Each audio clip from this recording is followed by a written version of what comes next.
Hi అండి. FibroScan గురించి ఎప్పుడన్నా విన్నారా? అయితే మోహన్స్ డయాబెటిస్ స్పెషాలిటీ సెంటర్ వారు నిర్వహించే ఈ ఫ్రీ ఉచిత ఫైబ్రోస్కాన్ క్యాంప్కి విచ్చేయండి.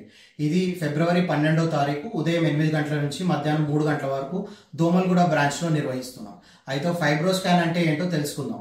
ఫైబ్రోస్కాన్ అంటే అల్ట్రాసౌండ్ లాంటిది టెస్ట్. ఇది లివర్ చుట్టూ ఎంత కొవ్వు ఉంది, లివర్ యొక్క స్టిఫ్నెస్ గురించి వివరిస్తుంది. అంటే ఉదాహరణకి ఫ్యాటీ లివర్ అంటుంటాం కదా, ఇది ఏ గ్రేడ్లో ఉంటుంది అనేది చెప్తుంది. అయితే ఫైబ్రోస్కాన్ ఎవరెవరు చేయించుకోవాలి? ఫైబ్రోస్కాన్ ఒకవేళ మీకు డయాబెటీస్ లేదా ప్రీ డయాబెటీస్ ఉంటే ఖచ్చితంగా చేయించుకోవాలి. అదేవిధంగా ఓవర్ వెయిట్ లేదా ఒబేసిటీ అంటే మీ నడుము కొలత 90 సెంటీమీటర్ల కంటే ఎక్కువ మగవాళ్ళల్లో ఉంటే, లేదా ఆడవాళ్ళల్లో 80 సెంటీమీటర్ల కంటే ఎక్కువ ఉంటే, అదేవిధంగా హెపటైటిస్ బి లేదా సి వ్యాధి ఎప్పుడన్నా మీకు సోకుంటే, మీకు హై కొలెస్ట్రాల్ లెవెల్స్ ఉన్నా చేయించుకోవాలి. అదేవిధంగా మీరు ఎక్కువ స్మోకింగ్ లేదా ఆల్కహాల్ అధికంగా తీసుకునే వాళ్ళైతే ఖచ్చితంగా ఈ ఫైబ్రోస్కాన్ చేయించుకోవాలి. Thank you.